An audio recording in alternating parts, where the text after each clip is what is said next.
பொறாமை பார்க்க போகிறோம், கடைசியில் பேராசை. ஸோ இந்த 7 கொடிய பாவங்கள், அதாவது இதுதான் பாவங்கள்னு சொல்லிட்டு இல்லை, நிறைய பாவங்கள் இருக்குது. எல்லா பாவங்களுக்கு இது ஒரு ஸ்டார்டிங் பாயிண்ட் மாதிரி, ஒரு விதை மாதிரி, புரியுதா? இதுலேருந்து வேறு பாவங்கள் வருது.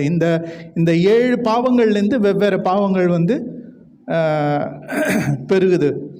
ஓகே, அந்த ஃபஸ்ட்டு ஸ்லைட் போடுறீங்களா?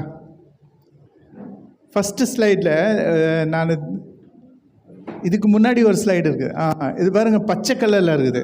இதுக்கு அடுத்த ஸ்லைட் போடுங்க, அதுவும் பச்சை கலரில் இருக்குது. ஏன் பச்சை கலரில் இருக்குதுன்னு யோசிக்கிறீங்களா? அந்த கேள்வி வருதா உங்கள் மைண்டில்? வருதா? வா, ரொம்ப நன்றி அப்படி யோசிக்கிறதுக்காக. ஏன்னா அப்படி யோசித்தா தான் நம்மளுடைய சில காரியங்கள் நம்மளுக்கு புரியும். கிரேக்க கலாச்சாரத்தில் அவங்க ரொம்ப படித்தவங்க, ரொம்ப அறிவாளிங்க அதிக மக்கள். ஸோ அவங்க என்ன கண்டுபிடிச்சாங்கனாக்கா, இந்த பொறாமைன்றது பித்தத்துலேருந்து, பித்தம் அதிகமாக சுரக்கும் போது, அதாவது நீங்கள் பொறாமைப்படும் போது பித்தத்துலேருந்து ரொம்ப அதிகமாக பித்தம் சுரக்கும். பித்தவுடைய கலர் என்ன? பைல், பச்சை. அதான் பச்சை. அவங்க என்ன சொல்லுவாங்கன்னா, ரொம்ப அதிகமாக பொறாமைப்படுற மனுஷன் பச்சையாக தெரியும். மஞ்சள் காமலை வந்தால் எப்படி மஞ்சளாக தெரியும், அந்த மாதிரி பொறாமைக்கு கலர் பச்சை. அது இல்லாமல் நீதிமொழிகளில் போட்டிருக்குது, பொறாமை எலும்புருக்கி அப்படின்னு சொல்லிட்டு நம்ம பார்க்க போகிறோம், கடைசியில் பார்க்க போகிறோம். ஆனால் பொறாமை எலும்புருக்கின்னு சொல்லும்போது எலும்புக்கும் பித்தத்துக்கு எதனா சம்மந்தம் இருக்குதுன்னு சொல்லிட்டு நான் போய் தேடும்போது பித்தம் அதிகமாக சுரக்குனா எலும்பு உருகும், ஆஸ்டியோபோரோசிஸ் வரும். ஆஸ்டியோபோரோசிஸ்னால் எலும்பு தின்னாயிடும், மெலிசாயிடும், ஸ்ட்ராங்காக இருக்காது, ஈஸியாக உடையும். ஸோ பித்தத்துக்கு பைபிளில் போட்டிருக்கிற பொறாமை எலும்புருக்கி என்ற வார்த்தைக்கும் பயங்கர சம்பந்தம் இருக்குது. ஆனால் இந்த பொறாமைப்படுறதுனால ஏகப்பட்ட வியாதி வருது. அதெல்லாம் நம்ம கடைசியில் பார்க்கலாம். இப்போ வேறு சில காரியங்கள் பார்க்கலாம். பைபிளில் ஆங்கில பைபிளில் பொறாமைன்னு சொல்கிற வார்த்தை கிடையாது. 7 கொடிய பாவங்களில் நம்ம என்ன சொல்கிறோம்? பொறாமைன்னா ஜெலசி. ஜெலசி 7 டெட்லி சின்ஸில் வராது, என்வி தான் வரும். ENVY, envy. அதனால் ஃபஸ்ட்டு சில வார்த்தைங்க நம்ம ஸ்டடி பண்ணிவிட்டு அதுக்கப்புறம் அதுக்குள்ளே போகலாம். ஆனால் இன்றைக்கி 2 செய்தி ஒன்றா சொல்ல போகிறேன் நான். ஒன்று இல்லை, அது வரும்போது சொல்கிறேன். ஸோ இந்த என்வின்னு சொல்லும்போது அது என்ன ஆகுது? என்வின்னு பார்த்தீங்கன்னா, என்வி என்பது இங்கிலீஷில் என்வி என்பது மற்றவர்களின் குணாதிசயங்கள், உடைமைகள், அந்தஸ்து, திறன்கள் அல்லது சூழ்நிலைக்கான ஆசை. அவங்களுக்கு இந்த திறமை இருக்குது, எனக்கு இருந்தால் நல்லாயிருக்கும். அவங்களுக்கு இந்த அந்தஸ்து இருக்குது, அது எனக்கு இருந்தால் நல்லாயிருக்கும். அந்த ஆசைப்படுறது அதுதான் என்வி. அது பைபிளில் அது ஒரு எதிர்மறையான ஒரு காரியம், அது இருக்கக்கூடாதுன்னு சொல்லிட்டு கர்த்தர் சொல்கிறாரு. அப்போது என்வி என்ன சொல்லுதுன்னா, உன்கிட்ட இருக்கிறது எனக்கு வேணும், I want what you've got. இந்த என்வியில் தான் இன்னொரு காரியம் வருது, அது என்னென்னா இச்சை. அப்போ பைபிளில் தெளிவாக போட்டிருக்குது, இச்சையாதிருப்பாயாக. 10வது கட்டளை, 10 கட்டளையில் 10வது கட்டளை இச்சை. ஆனால் இச்சைக்கு வேறு வார்த்தை இருக்குது இங்கிலீஷில், கவெட். அது வரேன் நான். இந்த என்வின்னு சொல்கிற வார்த்தை இது நம்மளுக்குள்ளே வெறுப்படைய செய்கிறது. ஓகே, என்வி என்ற வார்த்தை இன்றைக்கி இருக்கிற காலகட்டத்தில் வேற ஒரு வார்த்தையை வச்சு பயன்படுத்துகிறாங்க. அது என்னென்னா ஆம்பிஷன், லட்சியம். அவங்க இப்படி பட விரும்புகிறாங்க, இப்படி இருக்க ஆசைப்படுறாங்க, அது அவங்களுடைய லட்சியமாக இருக்குது அப்படின்னு சொல்லி மாற்றிடுறாங்க. அம்பிஷன், என்விக்கு வந்து அம்பிஷன்னு சொல்லி ஒரு பேர் கொடுத்து மாற்றி விட்டாங்க. மற்றவங்க முன்னேறதுக்கு முன்னாடி, அவங்க சக்ஸஸ் ஆகிறதுக்கு முன்னாடி நான் சக்ஸஸ் ஆகிடணும். ஆனால் அதோடைய அடிப்படையில் பார்த்தீங்கன்னா இந்த என்வி என்ற இந்த உணர்வு வந்து அங்கே வேலை செய்யுது. ஓகே, இது வந்து என்வி என்ற வார்த்தை இங்கிலீஷில். அடுத்த வார்த்தை பார்த்தீங்கன்னா ஜெலசி. அதுதான் தமிழில் பார்த்தீங்கன்னா பொறாமைன்னு சொல்லி வரும். ஜெலசி தான் பொறாமை. அப்போ ஜெலசி என்னன்னா, பொறாமை என்பது உன்னிடம் இருப்பதை வேற ஒருவன் பெற விரும்பாதது. என்கிட்ட இப்போ சப்போஸ் என் மனைவி இருக்கிறாங்க, இன்னொருத்தன் என் மனைவியை எடுத்துக்க கூடாதுன்னு சொல்லிட்டு நான் விரும்புகிறது வந்து ஜெலசி. என் பிள்ளைகள் எனக்கு மட்டும்தான், என் மனைவி எனக்கு மட்டும்தான், என் புருஷன் எனக்கு மட்டும்தான், என் சொத்து எனக்கு மட்டும்தான், அது இன்னொருத்தன் விரும்பக்கூடாதுன்னு சொல்லிட்டு அந்த அந்த மனப்பான்மை வந்து ஜெலசி. ஓகே, ஸோ ஜெலசி என்ன சொல்லுதுன்னா, ஜெலசியில் நீங்கள் என்ன பார்ப்பீங்கன்னா, இந்த பொறாமை ஜெலசின்னு சொல்கிற வார்த்தையில் என்ன பார்ப்பீங்கன்னா, அதில் பொசசிவ்னஸ் ரொம்ப அதிகமாக இருக்கும். அதாவது இந்த காரியத்தில் அவங்க உயிராக இருப்பது, அதுதான் பொசசிவ்னஸ். ஓகே, இதுக்கு முன்னாடி சொன்னால என் மனைவி எனக்கு மட்டும்தான், வேறு யாரும் பார்க்கக்கூட, சிலர் வந்து பார்க்கக்கூட விட மாட்டாங்க, இப்படி வந்து மறைஞ்சிப்பாங்க யாருன்னா பார்க்குறாங்கனாக்க. ஸோ அதுதான் ஜெலசி. ஸோ ஜெலசி வந்து என்கிட்ட இருக்குது, நான் அதை காப்பாற்றணும். அதை யாருன்னா பார்க்குறாங்க, ஆசைப்படுறாங்கனாக்கா அவங்கள நான் அழிச்சிடணும். ஏன்னா எனக்கு அங்கே என்ன வருது, பாதுகாப்பு இன்மை வருது, இன்செக்யூர் ஃபீலிங் வருது. கொஞ்சம் சவுண்ட் குறைக்கணும். அப்போது அந்த ஃபீலிங் வர்றதுனால தான் அங்கே பிரச்சனை வருது. நான் வரேன், எல்லாத்துக்கும் சேர்த்து நம்ம அப்புறமா பேசலாம். ஆனால் ஃபஸ்ட்டு இந்த வார்த்தைங்க புரிஞ்சால் தான் நம்மளுக்கு, ஏன்னா தமிழில் வந்து அந்த அளவுக்கு விரிவாக வார்த்தைகள் இல்லை. ஒரே ஒரு வார்த்தை பொறாமைன்னு சொல்லிட்டு தான் முடிச்சிடுறாங்க. ஓகே, ஸோ என்வி பார்த்தீங்கன்னா, என்வி என்ன சொல்லுதுன்னா, நீ அழகாக கிட்டார் வாசிக்கிற மாதிரி நான் வாசிக்கணும். I want to play the guitar as good as you. இப்போ நீ நல்லா வாசிக்கிற, அதே மாதிரி நான் வாசிக்கணும், அந்த ஆசைப்படுறது. ஓகே,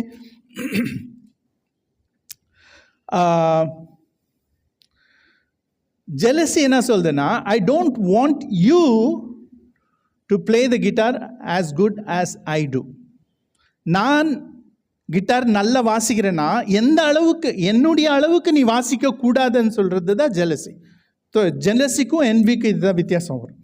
ஓகே, இதில் என்னென்ன காரியங்கள் வரும்னாக்கா, குட் லுக்ஸ், நல்லா பார்க்குறதுக்கு அழகாக இருந்தால் அது பார்த்து ஜெலஸ் படுவாங்க, இல்லைனா என்வி படுவாங்க, பொறாமைப்படுவாங்க. மெட்டீரியல் பொசஷன்ஸ், அந்தஸ்து, இல்லைனா அவங்கக்கிட்ட இருக்கிற சொத்து, ஃபோனு, ஏதாவது ஒரு பொருள், அவங்கக்கிட்ட இருக்கிற பொருள். பிஸ்னஸ் நல்லா ஓடுதுன்னா அந்த பிஸ்னஸை பார்த்து பொறாமைப்படுவாங்க. ஊழியங்கள், நல்ல ஊழியம் நடக்குதுன்னா அதை பார்த்து பொறாமைப்படுவாங்க. ஓகே, ஒருத்தர்கிட்ட நிறைய பணம் இருக்குதுன்னா அது பார்த்து பொறாமைப்படுவாங்க. பொசிஷன், அதாவது அந்தஸ்து,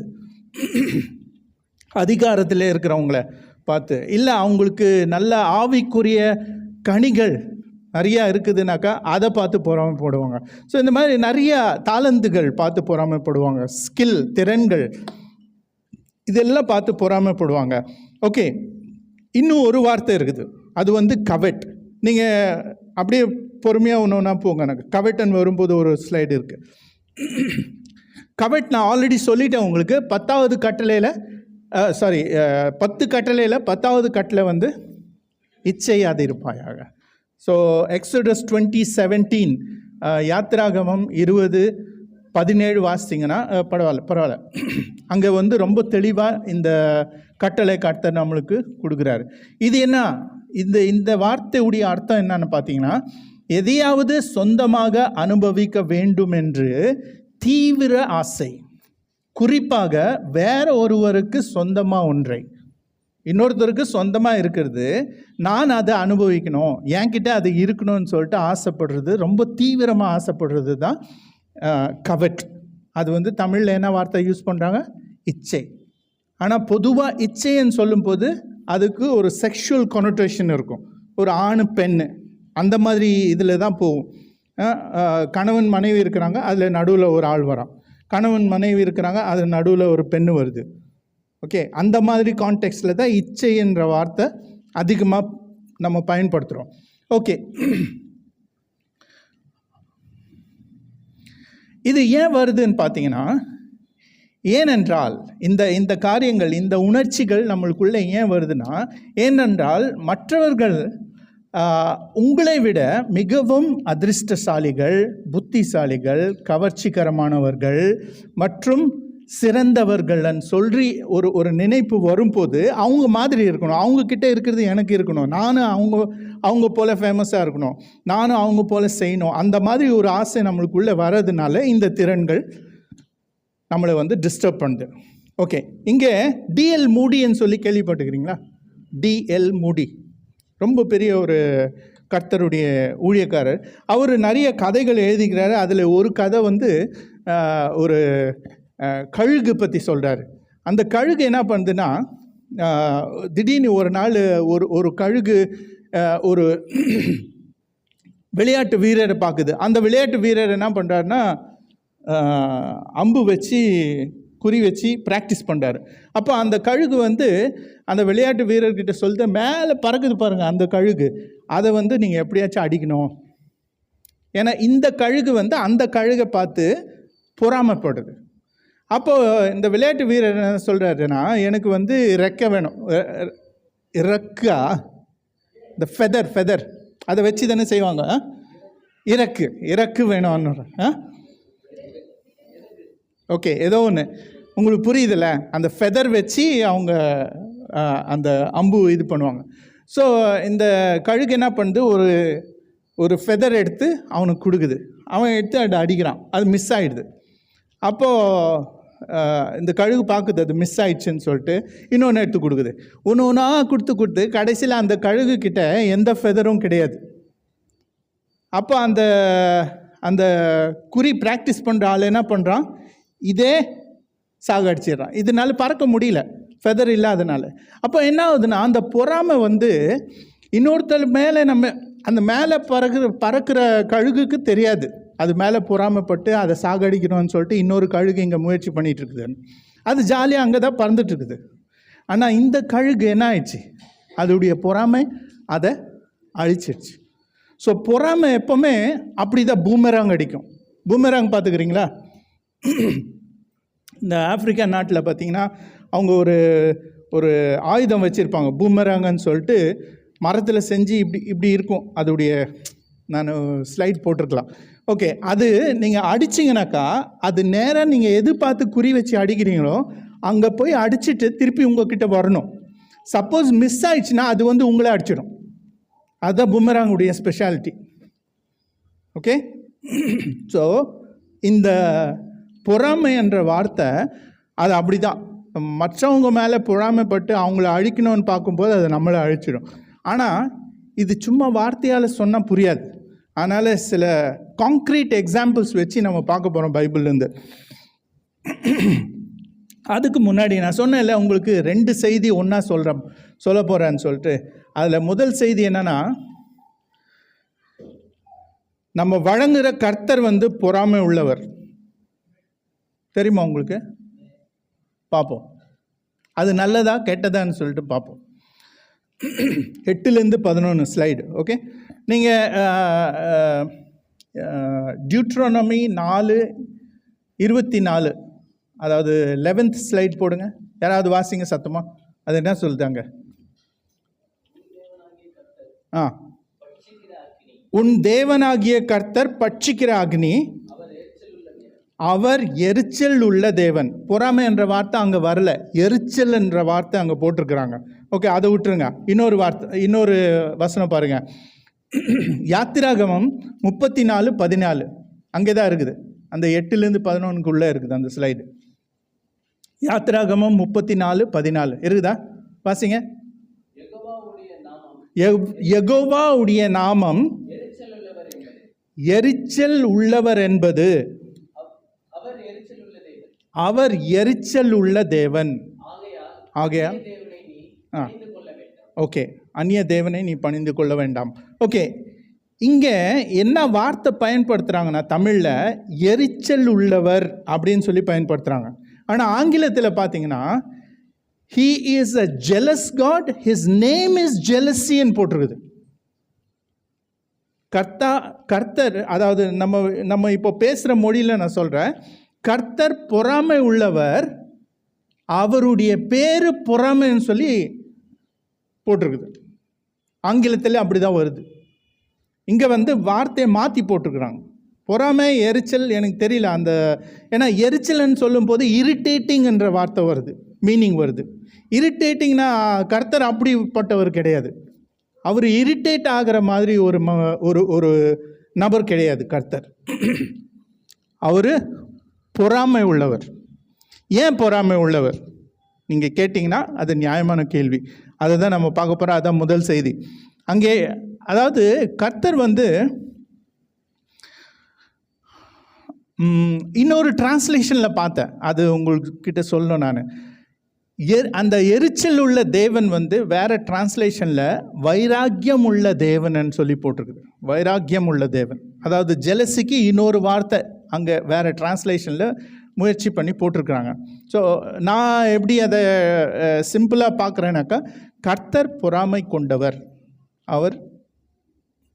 ஓகே, தட்ஸ் ஹிஸ் நேம், அது அவருடைய நாமம். இது என்ன காட்டுதுன்னா, கர்த்தர் பொசசிவாக இருக்கிறார், உயிராக இருப்பது.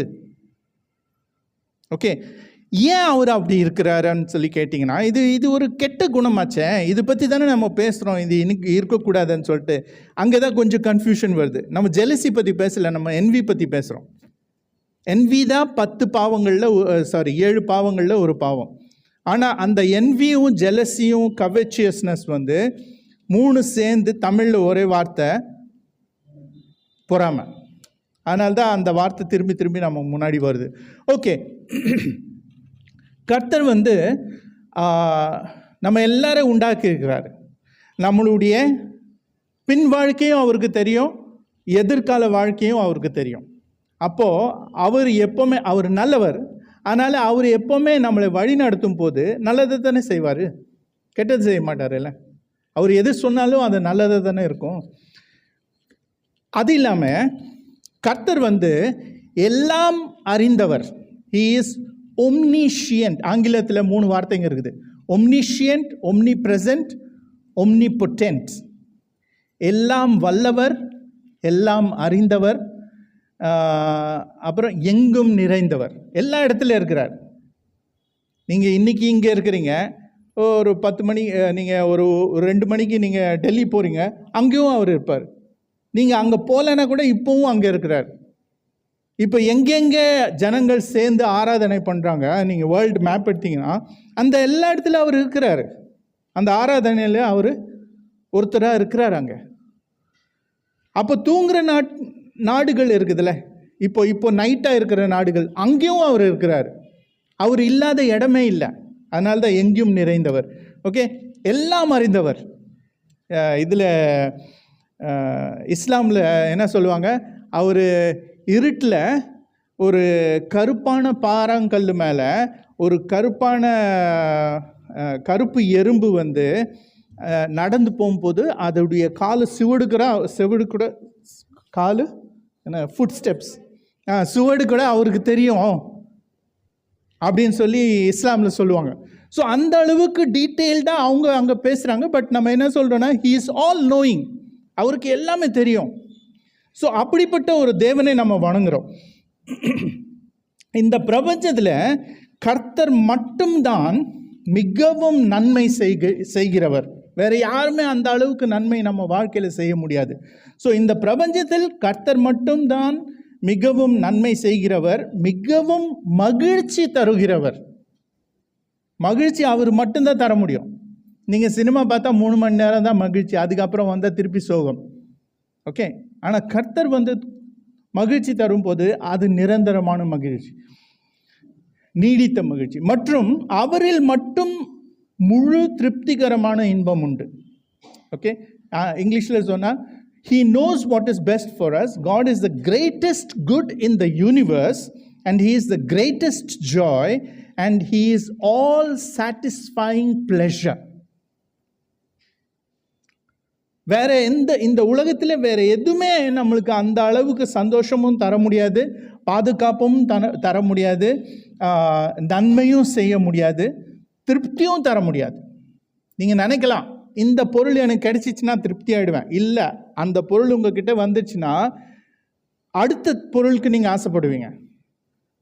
அதனால்தான் கர்த்தர் உங்ககிட்ட வந்தால், நீங்கள் கர்த்தரை ஏற்றுக்கொண்டா அவரில் உங்களுடைய திருப்தி முழுமையாக இருக்கும்.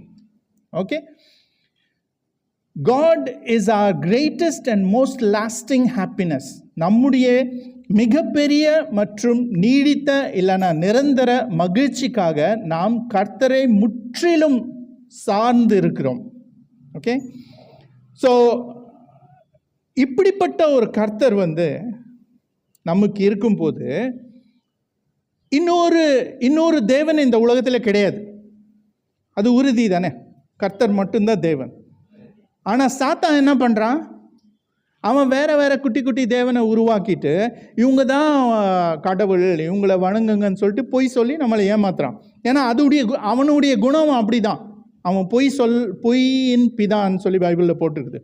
ஸோ நம்மளை ஏமாத்துறதுக்கு, நம்மளை அந்த பாவத்தின் வழியில் கொண்டு போகிறதுக்காக, நம்மளை அந்த அக்னி கடலில் கொண்டு போய் போடுறதுக்காக அவன் அவனுடைய வித்துகள் அவன் நம்ம வாழ்க்கையில் பயன்படுத்துகிறான். ஆனால் கர்த்தர் மட்டும்தான் தேவன். அவர் தான் எல்லாத்தையும் உருவாக்குனாரு. கடைசியில் திருப்பி நம்ம போய் அவர்கிட்ட சேரணும்.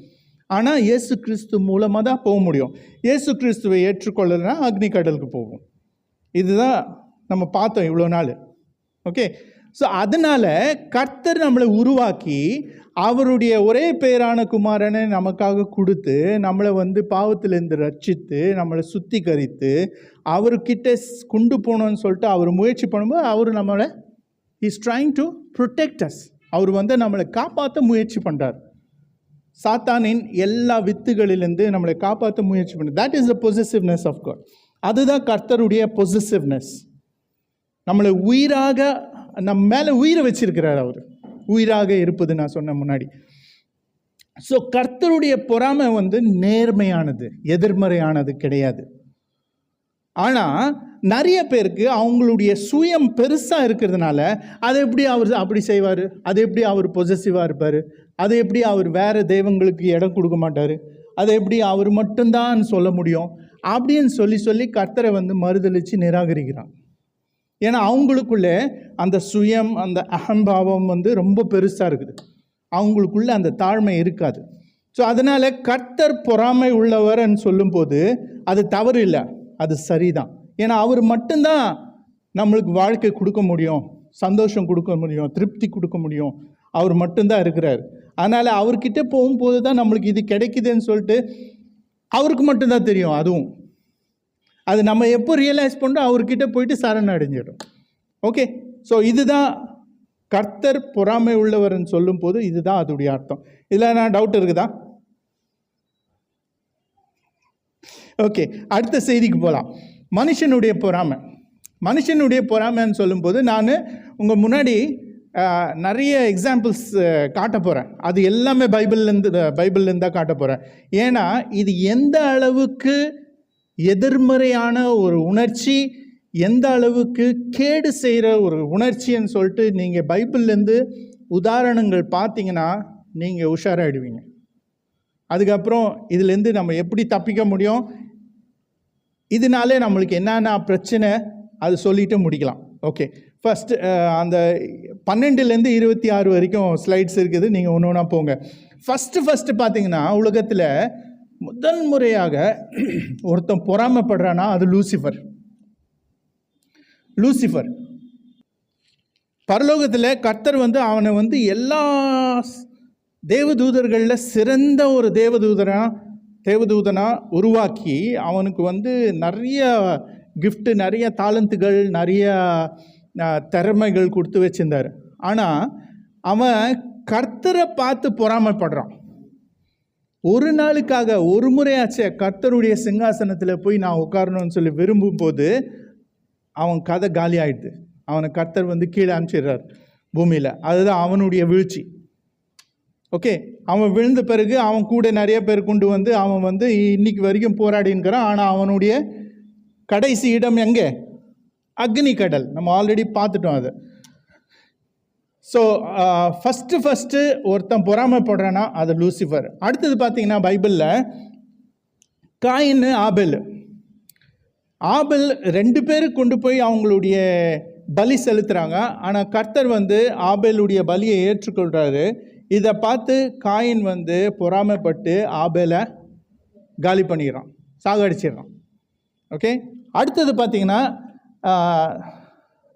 ஓகே, இங்கே ஒரு காரியம் நான் சொல்ல விரும்புகிறேன். என்னென்னா, இந்த பொறாமை வந்து நிறைய வெறுப்பு கொண்டு வரும். இந்த வெறுப்பு போயிட்டு எங்கே முடியும்னாக்கா நம்மளை மர்டர் பண்ண வைக்கும், கொலை பண்ண வைக்கும். அந்த அளவுக்கு கோபம், அந்த அளவுக்கு வெறுப்பு பொறாமை கொண்டு வரும். அதுக்கு அந்த திறமை இருக்குது. அது எதிர்மறையாக வரும்போது நம்ம வாழ்க்கையில் இந்த அளவுக்கு இவ்வளோ கீழ்த்தனமாக நம்மளை கொண்டு போயிடும். அதனால தான் நம்ம ஜாக்கிரதையாக இருக்கணும். ஸோ அதுதான் இந்த பொறாமை வந்து எப்படி நம்ம பொறாமைப்பட்டு அது நம்மளை அழிக்குது. ஆனால் அதே நேரத்தில் நம்மக்கிட்ட கொஞ்சம் அந்தஸ்து, நம்மக்கிட்ட கொஞ்சம் பவர் இருந்தால் நம்ம வந்து அங்கே கொலைக்காரனாக மாறிட்டு யார் மேலே பொறாமைப்படுறோமோ அவங்கள வந்து அழிச்சுக்கிறோம். அந்த அளவுக்கு நம்மளை கொண்டு போயிட்டு அதுதான் நம்ம இந்த வர எக்ஸாம்பிள்ஸில் பார்க்க போகிறோம். ஏன்னா உலகத்திலே முதல் கொலை நடக்குதுன்னா அது காயின் தான் ஆபேலை சாகடிக்கிறது தான் முதல் கொலை. ஓகே, அதுக்கப்புறம் நீங்கள் பார்க்குறீங்க சாராவும் ஆகாரும். சாராவுக்கு பிள்ளை பிறக்கலைன்னு சொல்லிட்டு கர்த்தர் சொல்லியும் பிள்ளை பிறக்கலைன்னு சொல்லிட்டு அவங்களுடைய அவிசுவாசம், அவங்க என்ன பண்ணுறாங்க, ஹாகாரை கொண்டு வந்து ஆபிரகாம் கிட்ட கொடுக்குறாங்க. ஸோ ஹாகார் மூலமாக ஒரு குழந்தை பிறக்கிறான். அவன் பேர் தான் இஸ்மாயில். ஆனால் ஹாகாருக்கு குழந்தை பிறந்த உடனே சாராக்கு என்ன வருது? பொறாமை வருது. அப்போ அவங்க என்ன சொல்கிறாங்க, அவங்க திடீர்னு எப்போ அவங்க ப்ரெக்னென்ட் ஆகுறாங்களோ, குழந்தையோட இருக்கிறாங்களோ, இந்த பெண்ணை வந்து இங்கேருந்து அகற்றி விடணும்னு சொல்லிட்டு ஆபிரகாம் கிட்ட எல்லாம் கோல் முட்டி அவங்க சாமான்லாம் கொடுத்து நீ போயிடு இங்கேருந்து, கண்ணுக்கு மறைவன் எங்கன்னா போன்னு சொல்லி துரத்தி விடுறாங்க. அங்கே பொறாமை வருது. அதுக்கப்புறம் பார்த்தீங்கன்னா யாக்கோபுடைய 2 மனைவிகள் ரேச்சலும் லேயா, இந்த 2 பேருக்காக 7 வருஷம் அவர் வேலை செஞ்சு 14 வருஷம் வேலை செஞ்சு 2 பேரை கல்யாணம் பண்ணி அங்கே என்ன ஆயிடுதுன்னா லியாவுக்கு வந்து அவர் லியாவை நேசிக்கலை, அவர் வந்து ரேச்சலை தான் நேசிக்கிறார். ஆனால் இந்த 2 பெண்களுடைய அப்பா தான் மோசம் பண்ணி ஃபஸ்ட்டு லியாவை கல்யாணம் பண்ண வச்சிட்டாரு, அதுக்கப்புறம் ரேச்சல். ஸோ லியாவுக்கு வந்து அன்பு கிடைக்காத அந்த ஒரு குறை இருந்துச்சு, ரேச்சலுக்கு வந்து பிள்ளை பிறக்காத ஒரு குறை இருந்துச்சு. இது 2 வந்து 2 பேருமே பொறாமையாக இருந்தாங்க. அப்போ அவங்க என்ன பண்ணுறாங்கன்னா அவங்களுடைய வேலை ஆட்கள் இருக்காங்க, வேறு பெண்கள், அவங்கள கொண்டு வந்து அவங்க மூலமாக குழந்தை பெற்றுக்கிறாங்க. எனக்கு நிறைய பிள்ளைங்கள் இருந்தால் என்ன ஒரு வேளை என் கணவர் நேசிப்பார் அப்படின்னு சொல்லி லியா நினச்சிருக்கலாம். அதே மாதிரி போட்டி வந்து ரேச்சலும் பண்ணாங்க. ஆனால் அதுக்கப்புறம் ரேச்சலுக்கும் குழந்தை பிறந்தது. ஆனால் 2 பேருக்குள்ளே என்ன இருந்தது? பொறாமை இருந்தது. எப்படியோ கர்த்தர் வந்து அந்த பொறாமையாக அங்கே நல்ல ஒரு நேர்மறையாக அதை பயன்படுத்தி தான் அங்கே 12 பிள்ளைகள் கொடுக்குறாரு யாக்கோபுக்கு. ஓகே, 12 கோத்திரங்கள் வருது. அதுக்கப்புறம் பார்த்தீங்கன்னா கோரா என்ற ஒரு நபர், அவரை வந்து மோசையை பார்த்து ரொம்ப பொறாமைப்படுறாரு. மோசை வந்து ஒரு தலைமைத்துவத்தில் இருக்கும்போது அந்த பதவியை எனக்கு வேணும், நீ மட்டும்தான் தலைமைத்துவத்தில் இருக்க முடியுமா, நீ மட்டும்தான் இஸ்ரேல் மக்களை காப்பாற்ற முடியுமா, நானும் பண்ண முடியும்னு சொல்லிட்டு பொறாமைப்படும் போது என்ன ஆகுதுனாக்கா கர்த்தர் யார் பக்கத்தில் இருக்கிறாரு இப்போ பார்க்கலான்னு சொல்லி மோசை வந்து சவால் விட்டு கர்த்தர் என்ன பண்ணுறாரு, அந்த கோரா அவனுடைய கூட்டாளிகள் அவனுடைய குடும்பம் எங்கே இருந்தாங்களோ அந்த இடத்துல பூமி பொளந்து அவங்க உள்ளே போயிடுறாங்க, பூமி திருப்பி மூடிக்குது. இது உண்மையாக நடந்த ஒரு சம்பவம். பொறாமைனால அழிவு எப்படி வந்தது பாருங்கள். அடுத்தது பார்த்தீங்கன்னா மிரியமும் ஆரோனும், அவங்க 2 பேரும் மோசையுடைய மிரியம் வந்து மோசையுடைய அக்கா, அவங்க 2 பேரும் மோசையுடைய பதவியை பார்த்து பொறாமைப்படுறாங்க. அப்போ என்ன ஆகுது, மிரியமுக்கு குஷ்டரோகம் வருது. ஏன்னா கர்த்தர் வந்து அவருடைய தாசன் மேலே குறை சொல்லும்போது அவரால் புடக்க முடியல, அதனால் அவர் பழி வாங்குறாரு அங்கே. அது அடுத்தது பார்த்தீங்கன்னா சவுல் வந்து தாவீதை பார்த்து பொறாமைப்படுறாரு. ஏன்னா அந்த கோலியாத்தை சாகடித்த பிறகு அந்த பிலிஸ்தியர்களை அவங்க கூட போர் பண்ணிட்டு ஜெயிச்சு வரும்போது ஜனங்கள்லாம் சவுலை பாராட்டுறாங்க. ஆனால் சவுலோட அதிகமாக தாவீதை பாராட்டும் போது சவுலுக்குள்ளே பொறாமை வருது. இவனை எப்படியாச்சும் அழிக்கணும்னு சொல்லி பார்க்குறாரு. கடைசியில் அவரே இறந்து போயிடுறாரு. ஓகே, அடுத்தது பார்த்தீங்கன்னா தாவீதும் உரியா, பத்சேபா உரியாவுடைய மனைவி.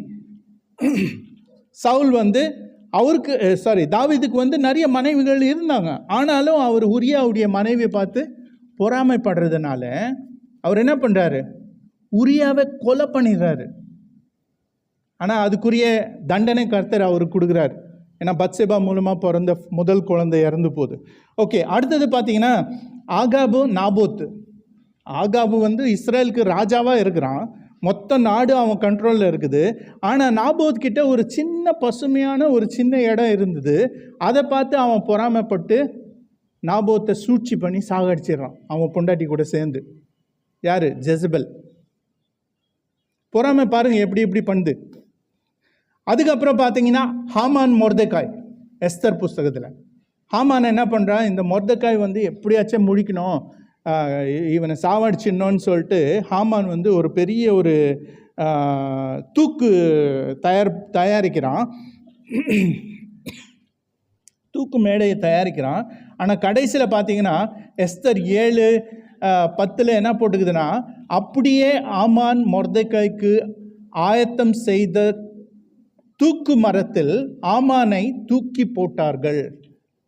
நம்ம எத்தனை பேர் நம்ம வாழ்க்கையில் இன்னொரு நபர் மேலே பொறாமைப்பட்டு அவங்களுக்காக தூக்கு மரம் ரெடி பண்ணி வச்சு நாமளே மாட்டிக்கணும். எத்தனை முறை அந்த சந்தர்ப்பம் நம்ம வாழ்க்கையில் நடந்துக்குது, நீங்களே யோசித்து பாருங்கள். ஓகே, அதுக்கு தான் சொன்னேன், இந்த பூமராங் மாதிரி இன்னொருத்தரை அழிக்கணும்னு முயற்சி பண்ணும்போது அது வந்து நம்மளே அழிச்சிடுது. ஓகே, அடுத்தது பார்த்தீங்கன்னா புதிய ஏற்பாடில் இந்த கெட்ட குமாரன் திரும்பி வந்துட்டான். ஆனால் அவனுடைய அண்ணன் இவனுக்கு கொடுக்குற மரியாதை பார்த்துட்டு பொறாமைப்பட்டு அவங்க அப்பா மேலே கோச்சிக்கிறான். அதுக்கப்புறம் பார்த்தீங்கன்னா இயேசு கிறிஸ்து ஒரு கதை சொல்கிறாரு. ஒரு ஆள் போயிட்டு நிறைய வேலைக்காரங்களை கூட்டின்னு வர, காலையில் ஒரு செட்டு, மதியானம் ஒரு செட்டு, சாயங்காலம் எல்லாருக்கும் ஒரே மாதிரி பங்கு பிரித்து கொடுக்கும்போது ஃபஸ்ட்டு வந்தவங்க வந்து, நாங்கள் ஒரு நாள் ஃபுல்லாக வேலை செஞ்சோம், அவன் இப்போ தான் வந்தான், அவனுக்கும் அதே கூலி தான் கொடுக்குறீங்க, எங்களுக்கு அதே கூலி தான் கொடுக்குறீங்கன்னு சொல்லிட்டு அவங்க என்ன பண்ணுறாங்க, அங்கே பொறாமைப்படுறாங்க. அப்போது இந்த எஜமான் என்ன சொல்கிறான், நீ வரும்போதே நான் சொல்லிட்டு தானே கூட்டின்னு வந்தேன், உனக்கு இவ்வளோதான் சம்பளம்னு சொல்லிட்டு. பாருங்கள், இயேசு கிறிஸ்து வந்து அந்த கதை சொல்லும்போது இதுதான் அங்கே காட்டி கொடுக்குறேன். அதே போல் இன்னொரு கடைசி ஒரு உதாரணம், பரிசேயர்கள் வந்து இயேசு கிறிஸ்துவை பார்த்து பொறாமைப்பட்டு தான் அவர் மேலே குற்றம் சொல்லி கடைசியில் அவரை சிலுவைக்கு அனுப்புனாங்க. ஓகே, ஸோ பொறாமைக்கு இவ்வளோ உதாரணங்கள் பைபிள் ஃபுல்லாக இருக்குது, இன்னும் நிறையா இருக்குது. நான் வந்து சில முக்கியமான உதாரணங்கள் உங்கள் முன்னாடி கொண்டு வந்தேன். எப்படியோ இன்னொரு உதாரணம் நான் கொடுக்க விரும்புகிறேன். கிரேக்கு வீரர் ஒருத்தர், அவருக்கு வந்து இன்னொரு ரொம்ப திறமையான ஒரு கிரேக் வீரர் மேலே பொறாமை இருந்தது. அந்த திறமையான கிரேக் வீரர் வந்து நல்லா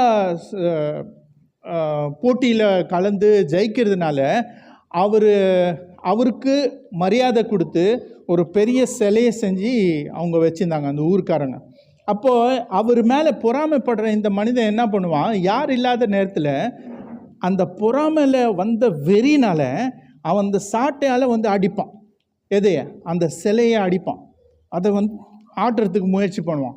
இது டெய்லி ருட்டீனாக போயிட்டு இருந்துச்சு. திடீர்னு ஒரு நாள் பார்த்தீங்கன்னா அந்த சிலை அவன் மேலே விழுந்து அவனை செத்துட்டான். இது உண்மையாக நடந்த கதை. ஸோ பொறாமை என்ன பண்ணுது, பூமராங் மாதிரி நம்மளை அடிக்குது. இவ்வளோ நிறைய உதாரணங்கள் கொடுத்துட்டேன் நான் உங்களுக்கு. ஸோ அதாவது உணர்ச்சிகள்னு சொல்லி பார்க்கும்போது அது கர்த்தர் நம்மளுக்கு கொடுத்த ஒரு ஆசீர்வாதமான ஒரு காரியம். உணர்ச்சிகள் கர்த்தர் ஆசீர்வாதமாக கொடுத்தார். ஏதேன் தோட்டத்தில் மனிதனின் வீழ்ச்சிக்கு பிறகு பிசாசு வெற்றிகரமாக இந்த உணர்ச்சிகளை நம்மில் எதிர்மறையாக தீமைக்கு பயன்படுத்துகிறான். புரியுதா உங்களுக்கு? ஏன்னா இந்த நான் ஆரம்பத்தில் சொன்ன ஃபஸ்ட்டு செய்தியில் என்ன சொன்னேன், கர்த்தர் பொறாமை உள்ளவர். அப்படிப்பட்ட ஒரு நேர்மையான பொறாமை தான் மனுஷனுக்குள்ளே இருந்தான். கர்த்தர் இவர் நம்மளுக்கு மட்டும்தான், நம்மளுக்கு கர்த்தர், அதனால் கர்த்தர் டெய்லி வரும்போது இவங்களும் போவாங்க. ஒரு நல்ல ஒரு க்ளோஸ் ரிலேஷன்ஷிப் இருந்துச்சு ஆதாம் ஏவாளுக்கும் கர்த்தர் கூட. ஆனால் எப்போ அவங்க விழுந்தாங்களோ அந்த நேர்மறையான அந்த உணர்ச்சி எதிர்மறையாக மாறி எப்படி ஆயிடுச்சு பாருங்கள் கடைசியில். நம்மளுக்கே அது கேடு செய்யுது. ஆனால் பிசாசு எந்த அளவுக்கு தந்திரவாதின்னு சொல்லி இதிலேருந்து நம்ம புரிஞ்சுக்கணும். ஓகே, இன்னைக்கு உரிய காலகட்டத்தில், இன்றைய நாட்களில் சமூக ஊடகங்களில் பொறாமையின் தாக்கத்தை நாம் காண்கிறோம். உங்களுடைய இன்ஸ்டாகிராம், வாட்ஸ்அப், ஃபேஸ்புக்கு, ட்விட்டரு, வேறு என்னென்ன இருக்குது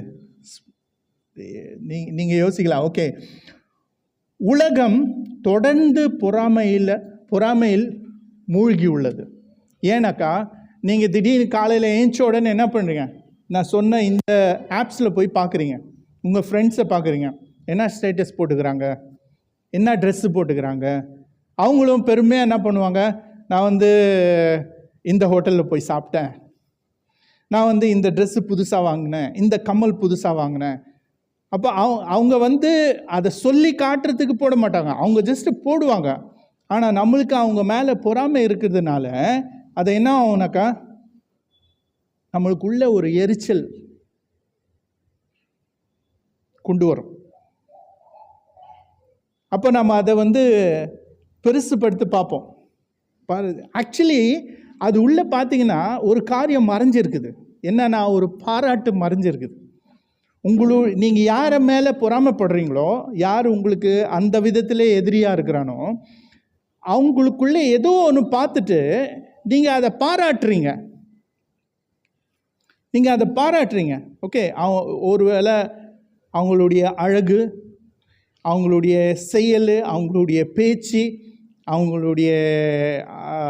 அவங்கக்கிட்ட இருக்கிற பொருள், நீங்கள் அதை பாராட்டுறீங்க. இது நல்லா இருக்குதுன்னு சொல்லிட்டு உங்கள் மனசில் தோணுது.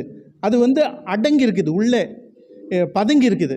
பட் உங்களால் அது சொல்ல முடியாது. ஏன்னா சொல்லிட்டா அவங்க ஜெயிச்சிருவாங்களே, நான் தோத்துருவேன், அது முக்கியம் கிடையாது, அவங்க ஜெயிச்சிருவாங்களே. அதனால நீங்கள் என்ன பண்ணுறீங்க, இது நல்லவே இல்லை. அது என்ன ஐப்ரோ பண்ணிட்டு வந்துக்குது, அங்கே ஒரு முடி விட்டுட்டாங்க, நான் நல்லா என்லார்ஜ் பண்ணி பார்த்தேன், ஒரு முடி, அது எனக்கு மட்டும்தான் தெரியும், யாருக்கும் தெரியாது. புரியுதா? பொறாமை. இது இன்னைக்கு காலகட்டத்தில் இப்படி தான் ஆயிடுச்சு. நம்ம எல்லாமே அதில் மூழ்கி கிடக்கிறோம். அது சொல்லியும், அதாவது பொறாமை எப்படிப்பட்ட ஒரு குணம்னா, மிக குறைவாக ஒத்துக்கொள்ளப்பட்ட ஒரு பாவம். அது ஒத்துக்கவே முடியாது. நீங்கள் சொல்லலாம், நீ பொய் சொல்கிற, ஆமாம் நான் பொய் சொல்கிறேன். நீ கொலை பண்ண, ஆமாம் நான் கொலை பண்ணேன். நீ பின்னாடி பேசுகிற, ஆமாம் நான் பின்னாடி பேசுகிறேன். ஆனால் பொறாமைப்படுறேன் இல்லைன்னுவாங்க. அது ஒத்துக்கொள்ளவே முடியாது. அப்படிப்பட்ட ஒரு பாவம், ஒரு ரொம்ப சட்டிலான ஒரு, தமிழில் தெரியல எனக்கு அந்த வார்த்தை, சட்டில்னா அது ஈஸியாக நீங்கள் வெளிப்படையாக சொல்ல முடியாது. இல்லை, அது கிடையாது. SUBTLE, subtle. ஓகே, அது சன்ஸ்கிருத்தில் என்ன சூக்ஷ்மன் சொல்லுவாங்க. எப்படியோ இந்த பொறாமை அழிவுக்கு காரணமானது, அழிவுக்குண்டுமா சூழ்ச்சியான ஒரு குணம் அது. ஓகே, நீங்கள் வெளிப்படையாக சொல்ல முடியாது, நீ பொறாமைப்படுறேன்னு சொல்லிட்டு சொல்ல முடியாது. அவங்களும் ஏற்றுக்கொள்ள மாட்டாங்க. பொறாமை அழிவுகரமானது. நான் ஏற்கனவே நிறைய உதாரணங்கள் உங்களுக்கு கொடுத்துட்டேன். அதாவது இங்கிலீஷில் it enslaves and suffocates and causes insecurity. அது தமிழ் டிரான்ஸ்லேட் பண்ணால் அது விசித்திரமாக இருக்குது. அது மூச்சு திணற வைத்து அடிமைப்படுத்துகிறது, பாதுகாப்பு இன்மை ஏற்படுத்துகிறது. நான் ஏற்கனவே முன்னாடியே சொல்லிட்டேன், பாதுகாப்பு இன்மை இருக்கிறதுனால தான் நம்ம பொறாமைப்படுறோம். ஸோ பொறாமை என்ற, அதாவது அத்தனை வார்த்தை நம்ம பார்த்தோம், அதை மொத்தமாக சேர்த்து ஒரே வார்த்தையை நம்ம பயன்படுத்துகிறோம். ஆங்கிலத்தில் நிறைய வார்த்தைகள் பார்த்தோம். தமிழில் வந்து பொறாமைன்னு சொல்லும்போது ரெண்டு காரியங்கள் தான் நம்மளை பொறாமைப்படுத்த வைக்குது. ஒன்று வந்து ஒப்பிட்டுதல், கம்பேரிங். நம்ம வந்து இன்னொருத்தர் கூட நம்மளை கம்பேர் பண்ணும்போது அந்த பொறாமை வருது. இன்னொன்று வந்து நம்மளுக்குள்ளே இருக்கிற இன்செக்யூரிட்டி, பாதுகாப்பின்மை. இதனால தான் நம்மளுக்கு பொறாமை வருது. ஏன்னா என்கிட்ட என்ன இருக்குது அதை நான் பாதுகாக்க முயற்சி பண்ணுறேன். ஆனால் எனக்குள்ளே இருக்கிற இன்செக்யூரிட்டியில் நான் என்ன ஃபீல் பண்ணுறேன், ஒருவேளை என் குழந்தைய எடுத்துன்னு போயிடுவாங்களோ, ஒருவேளை என் கணவனை மயக்க வச்சு கொண்டு போயிடுவாங்களோ, இல்லை என் மனைவியை கொண்டு போயிடுவாங்களோ அப்படின்னு சொல்லிட்டு ஒரு ஒரு ஒரு இன்செக்யூர் ஃபீலிங் வரும்போது அந்த பொறாமை வந்து அங்கே காணப்படுகிறது. ஸோ பொறாமைன்னு சொல்லும்போது அது ஒரு தற்காப்பு ஆயுதம் கிடையாது, மாறாக அது வந்து ஒரு தாக்குதல் ஆயுதம்.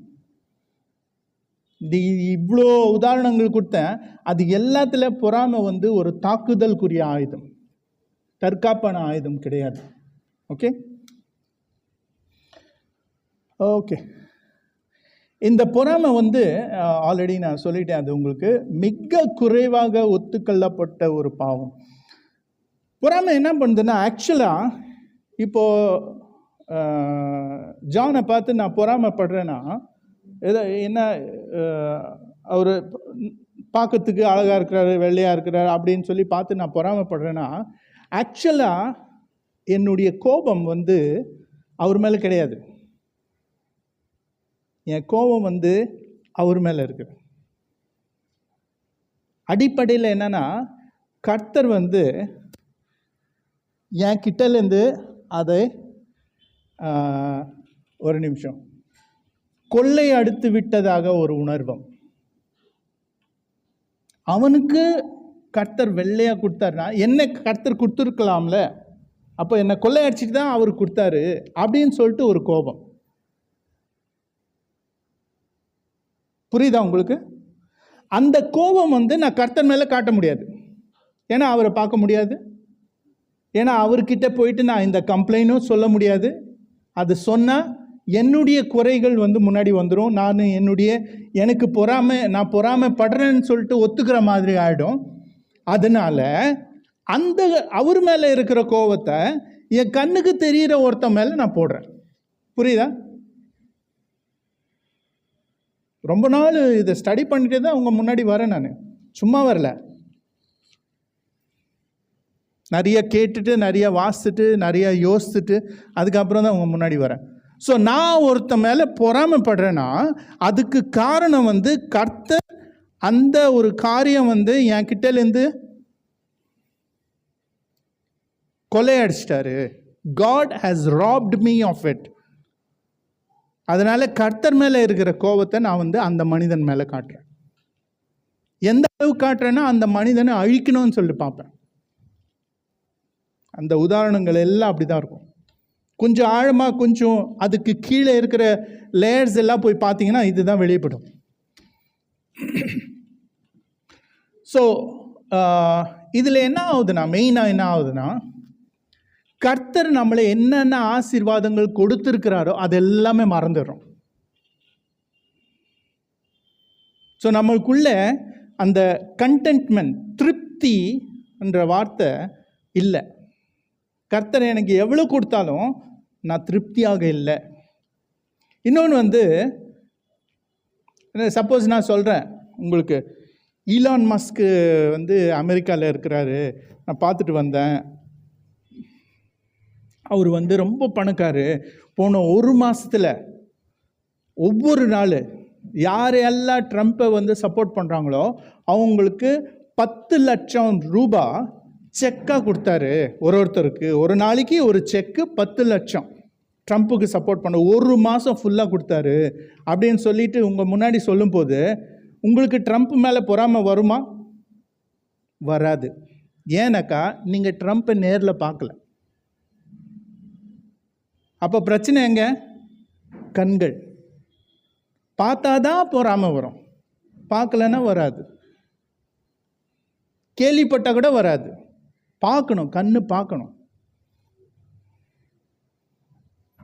புரியுதா உங்களுக்கு? ஓகே. அப்போது சர்ச்சில் பாஸ்டர் யார்கிட்டனா ரொம்ப நேரம் பேசுகிறாங்கண்ணா, அது என்ன பாஸ்டர் ரொம்ப நேரம் பேசுகிறாங்களே அவங்கக்கிட்ட, என்ன வருது? அங்கே பொறாமை வருது. ஏன்னா அவங்களுக்கு மட்டும் ரொம்ப நேரம் ஜெபம் பண்ணுறாங்களே, ஏன்னா அவங்க மேலே ரொம்ப நேரம் தீர்க்க தரிசனம் சொல்கிறாங்களே, கை வேற வச்சுக்கிறாங்க, கைவலின்னு சொல்கிறாங்க, கை வச்சுங்கிறாங்க அவ்வளோ நேரம். பொறாமை வருது பாருங்க. ஸோ அடிமட்டமாக பார்க்கும்போது கர்த்தர் நம்மளுக்கு என்ன கொடுத்துக்கிறாரோ அது நம்மளுக்கு மட்டும்தான். அப்போ இன்னொருத்தருக்கு கர்த்தர் என்ன கொடுத்துக்கிறாரோ அதை பார்த்து நம்ம கம்பேர் பண்ணக்கூடாது, ஒப்பிடக்கூடாது. அந்த ஒப்பிடுதல் பண்ணும் போது தான் நம்மளுக்கு பொறாமை வருது. அப்போ நம்ம என்ன பண்ணோம்? நம்மளுடைய கண்கள் எப்போவுமே கர்த்தர் மேலே இருக்கணும். நம்மளுக்கு என்னென்ன வருது பாருங்கள் பொறாமையால்? வெறுப்பு வருது, மனக்கசப்பு வருது, ஆத்திரம் வருது, கோபம் வருது. இது எல்லாமே எங்கேருந்து வருது? ஃபஸ்ட்டு சொன்ன பாயிண்ட்டு, பித்தம் சொருக்குது, எலும்பு உருகுது. அதுக்கு எலும்பு உருகின்னு சொல்லிட்டு. ஓகே, நம்ம கண்கள் கர்த்தர் மேலே இருக்குதுன்னா எப்போவுமே நம்ம இன்னொருத்தரை பார்க்க மாட்டோம். நீங்கள் கம்பேர் பண்ணோன்னா கர்த்தர் கூட கம்பேர் பண்ணிக்கங்க, உங்களை இன்னொரு மனுஷன் கூட கம்பேர் பண்ணாதீங்க. ஏன்னா பாஸ்டர் எப்போவுமே சொல்லுவாங்க, என்னுடைய ஆசீர்வாதம் எனக்கு மட்டும்தான், உன் ஆசீர்வாதம் உனக்கு மட்டும்தான். என் ஆசீர்வாதம் நீ எடுத்துக்கொள்ள முடியாது, உன் ஆசீர்வாதம் நான் எடுத்துக்கொள்ள முடியாது. அப்போ உன் ஆசீர்வாதத்தை பார்த்து நான் பொறாமைப்பட்டு பிரயோஜனமே கிடையாது. ஏன்னா அது எனக்கு கிடைக்காது. எனக்கு கொடுத்த ஆசீர்வாதம் தான் நான் பார்க்கணும், அதில் சந்தோஷப்படணும், அதில் நான் திருப்தியாக இருக்கணும், இல்லையா? அப்போ எனக்கு பொறாமை வராது.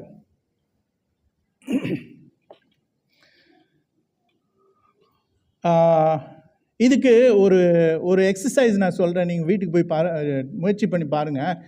எப்போனா நீங்கள் ஒரு லிஸ்ட்டு போடுங்க. கர்த்தர் உங்களுக்கு உங்கள் வாழ்க்கையில் சின்ன வயசுலேருந்து இது வரைக்கும் என்னென்ன ஆசீர்வாதங்கள் கொடுத்துக்கிறார். ஒருவேளை நீங்கள் வேறு மதத்திலேருந்து வந்திருக்கலாம், ஆனாலும் கர்த்தருடைய கிருபை உங்கள் மேலே இருக்கிறதுனால தான் நீங்கள் இன்றைக்கி இங்கே உட்காந்துருக்கிறீங்க, நீங்கள் ரட்சிப்புக்குள்ளே வந்திருக்கிறீங்க. அப்போ கர்த்தர் உங்கள் மேலே கிருபை வச்சுருந்தா கண்டிப்பாக உங்களுக்கு நிறைய ஆசீர்வாதங்கள் கொடுத்துருப்பாரு. அதை நினச்சி நீங்கள் லிஸ்ட்டு போடும்போது உங்கள் வாழ்க்கை ஒரு துதி பலியாக மாறும், ஒரு தேங்க் ஆஃபரிங்காக மாறும். அப்போ நீங்கள் என்ன பண்ணுவீங்க? ஒரு காரியத்துக்கு நீங்கள் கர்த்தரை துதிப்பீங்க. அது மட்டும் இல்லை, நான் தவறான வார்த்தை சொல்கிறேன், துதிப்பீங்க ஒரு பக்கம்னா நீங்கள் கொண்டாடுவீங்க. கர்த்தர் உங்களுக்கு கொடுத்த ஆசீர்வாதங்களை நீங்கள் கொண்டாடும் போது நீங்கள் இன்னொருத்தரை பார்த்து பொறாமைப்பட முடியாது. ஆனால் எப்போ அந்த கொண்டாட்டத்தை நீங்கள் நிறுத்துறீங்கன்னா, நீங்கள் இன்னொருத்தரை பார்த்து அதை ஆசைப்படும் போது, அவங்கக்கிட்ட இருக்கிறது ஆசைப்படும் போது, இந்த கர்த்தர் உங்களுக்கு செஞ்ச நன்மையை நீங்கள் மறந்துடுறீங்க. So when you stop celebrating, you start comparing and become jealous. So இதில் முதல் தெசலோனியர் 5:18 போட்டுக்குது, 27வது ஸ்லைடு. எல்லாவற்றிலும் நன்றி சொல்லுங்கள். எல்லாவற்றிலும், சாவு நடந்தால் கூட நன்றி சொல்லுங்கள், வீட்டில் திருடு போனால் கூட நன்றி சொல்லுங்கள், எல்லாவற்றிலும் நன்றி சொல்லுங்கள். அதான் பைபிளில் போட்டு, எல்லாவற்றிலும், ஒரு சில காரியங்கள் மட்டும் இல்லை. அப்படி செய்வதே கிறிஸ்து இயேசுவிற்குள் உங்களை குறித்து தேவனுடைய விருப்பமாக இருக்கிறது. கர்த்தர் இது விரும்புகிறார். நீங்கள் கிறிஸ்து இயேசுவுக்குள்ளே இருக்கிறீங்கனாக்கா நீங்கள் எல்லாவற்றிலும் எல்லா சூழ்நிலைகளிலும் கர்த்தரை நன்றி சொல்லணும்னு சொல்லிட்டு கர்த்தர் விரும்புகிறார். இது ஆழமாக பதியணும் உங்கள் வாழ்க்கையில், உங்கள் மனதில். அதே போல் இந்த 3 ஸ்லைடு கொஞ்சம் வாசிங்க. யாக்கோபு 3:13-18 3 ஸ்லைடு இருக்குது, கொஞ்சம் பொறுமையாக வாசிங்க. முக்கியமாக அந்த அண்டர்லைன் பண்ணது வாசிங்க. உங்களில் ஞானமும் விவேகமும் பொருந்திய ஒருவன் இருந்தால் தன் நடத்தையின் மூலம் பணிவோடு நற்காரியங்களை செய்து அதை அவன் புலப்படுத்தட்டும். உங்கள் இருதயத்தில் கசப்பான பொறாமையும் சுயநலமும் இருந்தால் உங்கள் ஞானத்தை பற்றி நீங்கள் பெருமைப்பட முடியாது. அப்பெருமை புரியுதா? இந்த சுயநலமும் பொறாமை இருந்தா இது வந்து நல்ல ஞானம் பற்றி ஒரு போதனை யாக்கோபு சொல்றாரு. அதில் என்ன சொல்றாரு? இந்த கசப்பு பொறாமை இருந்தால் அப்படிப்பட்ட ஞானத்தை நீங்கள் வந்து கொண்டாட முடியாது, ஓகே, பாராட்ட முடியாது. அப்பெருமை பாராட்டுதல் உண்மையை மறைக்கிற ஒரு பொய்யாக இருக்கும். இன்னும் அடுத்த ஸ்லைடு, 3 ஸ்லைடு இருக்கு மொத்தம். அவ்வித ஞானம் சொர்க்கத்தில் இருந்து வருவதில்லை. ஸோ இந்த பொறாமை, செல்ஃபிஷ்னஸ், சுயநலமான ஒரு ஒரு புத்தி வந்து பரலோகத்திலேருந்து வரல. அந்த ஞானம் வந்து பரலோகத்திலேருந்து வரல. ஓகே, வாசிங்க. சுயநல வேட்கைகளில் இருந்தும் பேய்தனத்தில் இருந்தும் உருவாகும் இந்த உலகத்திலிருந்து அது வருகிறது. எங்கே பொறாமையும் சுயநலமும் உள்ளதோ அங்கே குழப்பமும் எல்லா வகை பாவங்களும் இருக்கும். பார்த்தீங்களா? எங்கே பொறாமையும் சுயநலம் இருக்குதோ அங்கே எல்லா விதமான குழப்பமும் பாவங்கள் இருக்கும். அப்போ அது வேண்டாம் நம்மளுக்கு. ஓகே, இன்னொரு ஸ்லைடு. ஆனால் மேலிருந்து வருகிற ஞானம் முதலாவது தூய்மையாக இருக்கிறது, பிறகு சமாதானமாகவும் இணக்கமுள்ளதாகவும் எளிதில் மகிழ்ச்சிப்படுத்த முடியத்தக்கதாகவும் கருணை நிறைந்ததாகவும் பல நற்செயல்களை உருவாக்குவதாகவும் இருக்கிறது. முடிச்சிட்டிங்களா? இல்லை, அது மேலேருந்து வர ஞானத்தை பற்றி போட்டிருக்குது கடைசி ஸ்லைடு. அது பிரச்சனை இல்லை. நான் வந்து பொறாமை வந்து எப்படிப்பட்ட ஒரு ஞானம், எங்கேருந்து வருது, அதனால என்ன கேடு, அது காட்டுறதுக்காக தான் நான் இந்த வசனங்கள் உங்கள் முன்னாடி வைத்தேன். அதே போல் கொஞ்சம் நான் அந்த வேர்சஸ் கொண்டு வரல. நீங்கள் கலாத்தியர் 5:20-21 கொஞ்சம் வாசிங்க. கலாத்தியர் 5:20-21. எனக்கு எப்படிப்பட்ட ஸ்ட்ரகிள் இருந்துச்சு நீங்கள் பாருங்கள் இந்த வசனங்கள் வாசிக்கும் போது. பொறாமையோ கொலைகள், வெறிகள், களியாட்டுகள் முதலானவைகளே, இப்படிப்பட்டவைகளை செய்கிறவர்கள் தேவனுடைய ராஜ்யத்தை சுதந்திரிப்பதில்லை என்று முன்னே நான் சொன்னது போல. இது 20 வாசித்தீங்களா? இல்லை. விக்கிரகாராதனை, பில்லிசூனியம், பகைகள், விரோதங்கள், வைராக்கியங்கள், கோபங்கள், சண்டைகள், பிரிவினைகள். ஓகே, அந்த 20ல் ஒரு வார்த்தை இருக்குது, வைராக்கியங்கள். அது வந்து என்னன்னா ஆங்கிலத்தில் பார்த்தீங்கன்னா எல்லா டிரான்ஸ்லேஷனில் NVN போட்டிருக்குது. ஃபஸ்ட்டு சொன்னல ஆரம்பத்தில். ஆனால் 21வது வசனத்தில் ஜெலசியன் போட்டிருக்குது. அது வந்து தெளிவாக அவங்க என்ன போட்டுக்கிறாங்க? பொறாமைன்னு போட்டுக்கிறாங்க. ஸோ இந்த 2 வார்த்தை வந்து பைபிளில் இருக்குது. ஆனால் வேறு ஒரு வேர்டை யூஸ் பண்ணி எக்ஸ்பிரஸ் பண்ணியிருக்கிறாங்க. அது வைராக்கியம்னு சொல்லும்போது அது NV கிடையாது, தெளிவாக கிடையாது. பொறாமைக்கு வைராக்கியம் சொல்லலாம், ஏன்னா அது பொசசிவாக இருக்கிறதுனால சொல்லலாம். ஆனால் NV வந்து கண்டிப்பாக வைராக்கியம் கிடையாது. ஸோ இப்படிப்பட்ட சின்ன சின்ன பிரச்சனைகள் இருக்குது டிரான்ஸ்லேட் பண்ணும்போது. ஓகே, நான் ஜஸ்ட்டு உங்களுக்கு காட்டணுன்னு சொல்லிட்டு தான் அதை வாசிக்க வச்சேன். எப்படியோ கர்த்தர் வந்து நம்மளை ஆவியில் நடக்கிறதுக்காக தான் அழைத்திருக்கிறாரு, மாமிசத்தில் இல்லை. அப்போ இது வந்து மாமிசமான குணம், ஏன்னா இது இங்கேருந்து வருது, உலகத்திலேருந்து வருது. இந்த ஞானம் வந்து உலகத்திலேருந்து வருது, மேலேருந்து வரலை. ஓகே, நான் முன்னாடி சொன்ன மாதிரி நம்மளுடைய இந்த பாதுகாப்பு இன்மை வந்து பொறாமைக்கு காரணமாக இருக்குது. அப்போ நம்ம என்ன பண்ணணும்? நம்ம வந்து கர்த்தர் தான் நம்மளுக்கு பாதுகாப்புன்னு சொல்லிட்டு புரிஞ்சிக்கணும்.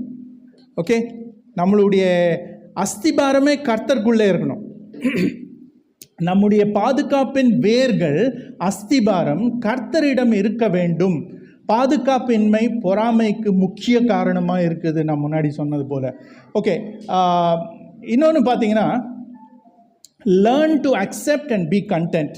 அதாவது நம்மளுக்கு கர்த்தர் என்ன கொடுத்துருக்கிறாரோ, எப்படி உருவாக்கி இருக்கிறாரோ, உங்களை ஒருவேளை குள்ளமாக பண்ணியிருக்கலாம், உங்களை கருப்பாக்கியிருக்கலாம், உங்களை உயரமாக்கியிருக்கலாம், உங்களை குண்டாக்கியிருக்கலாம், ஒல்லியாக்கியிருக்கலாம், உங்களை நிறைய பணம் கொடுத்து ஒரு பணக்காரன் ஆக்கியிருக்கலாம், உங்களை ஏழையும் ஆக்கியிருக்கலாம்.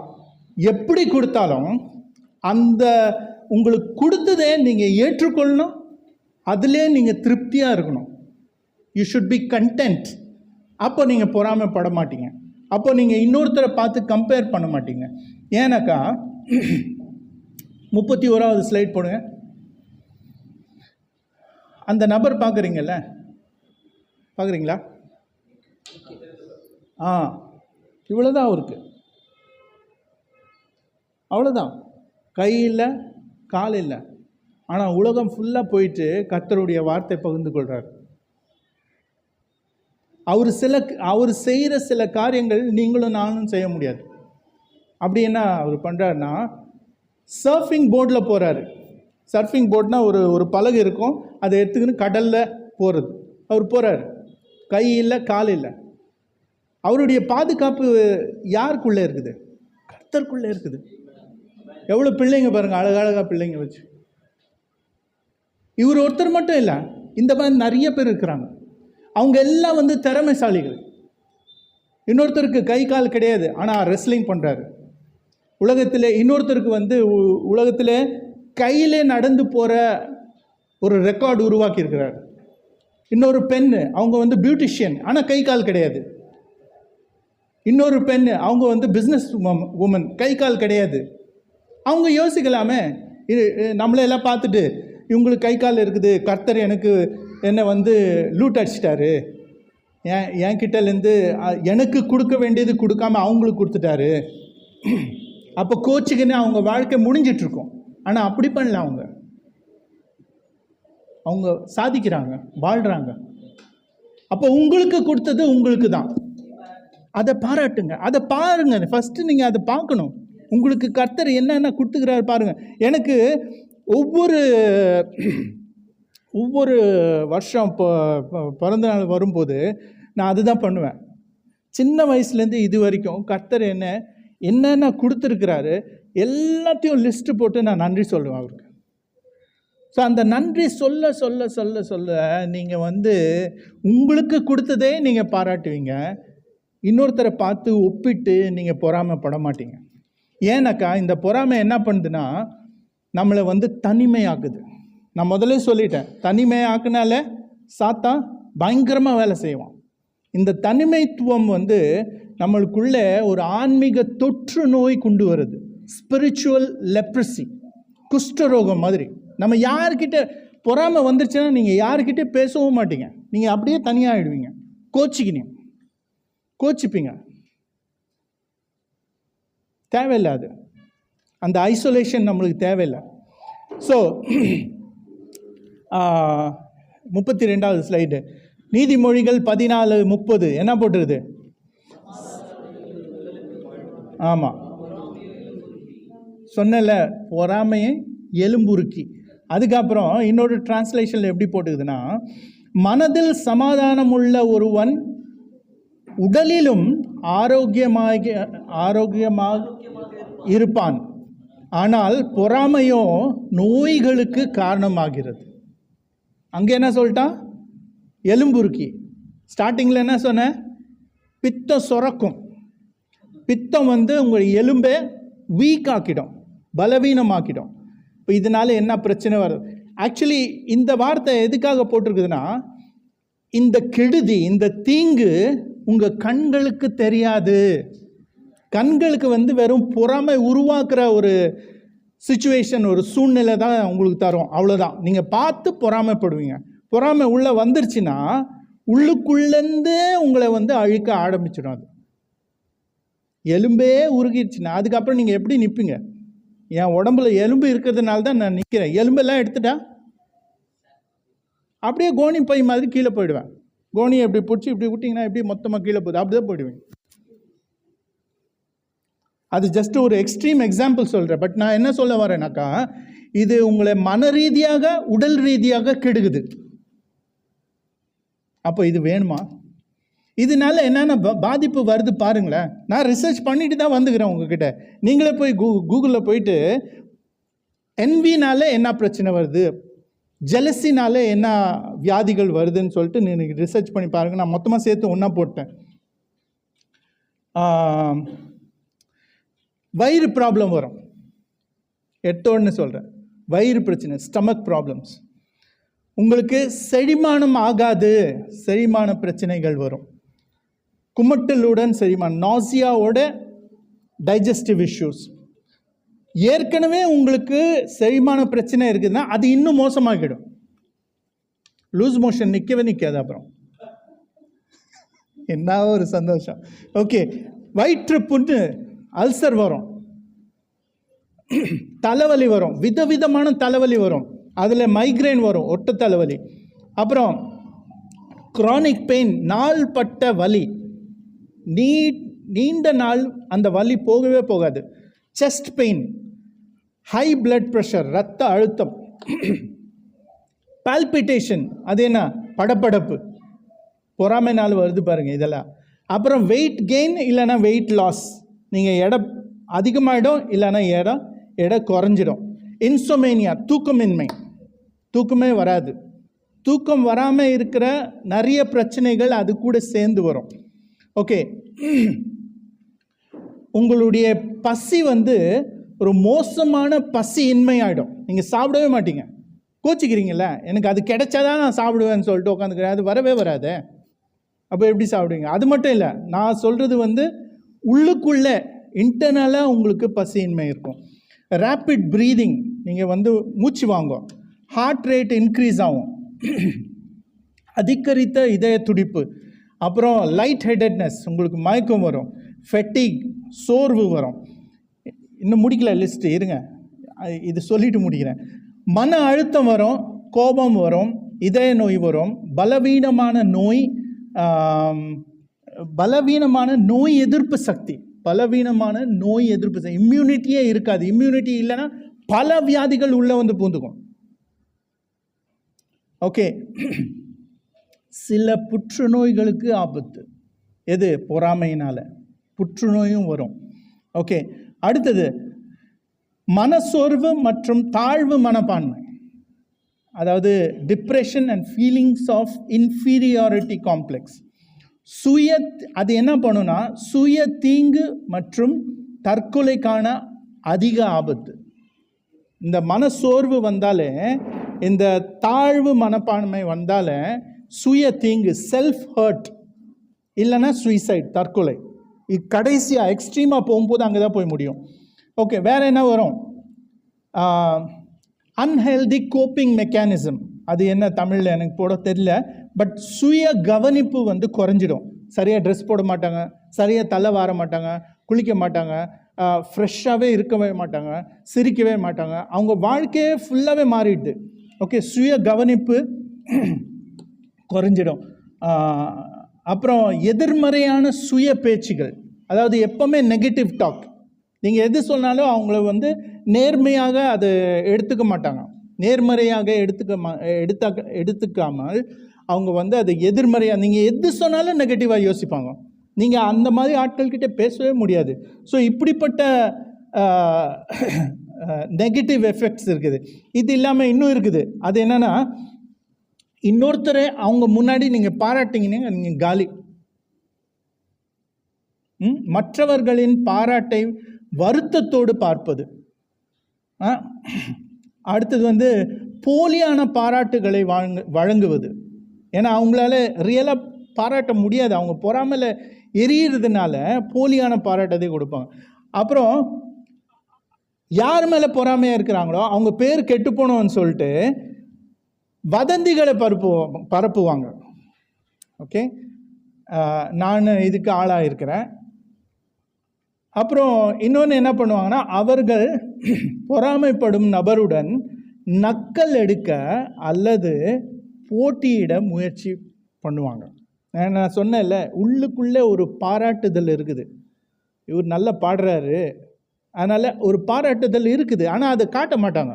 அங்கே பொறாமை என்ன பண்ணும், அந்த மாதிரி நான் பாடணும்னு சொல்லிட்டு அது வேறு விதமாக காட்டும். என்ன வேறு விதமாக? நக்கல். அவர் பாடுற மாதிரியே நான் பாடணும். அப்போ என்ன ஆயிடுது? நானாகவே இல்லை, நான் அந்த மனுஷனாக மாறிடுறேன் இல்லை. ஸோ இப்படிப்பட்ட காரியங்கள் பொறாமை நம்மளுக்குள்ளே கொண்டு வரும்போது பொறாமை நம்மளுக்கு தேவையில்லை. அதனால தான் கர்த்தர் என்ன சொல்கிறாரு, நம்ம அதாவது யோவான் 10:10 பார்த்தீங்கன்னா, இயேசு கிறிஸ்து இந்த உலகத்துக்கு எதுக்கு வந்தாருன்னா, நம்மளுக்கு பரிபூரண ஜீவனை கொடுக்க வந்தார். பரிபூரண ஜீவன், abundant லைஃப். அது எப்படின்னா, it's not about the quantity of life. அளவு இல்லை, அளவு நித்திய ஜீவன், அதுதான் அளவு.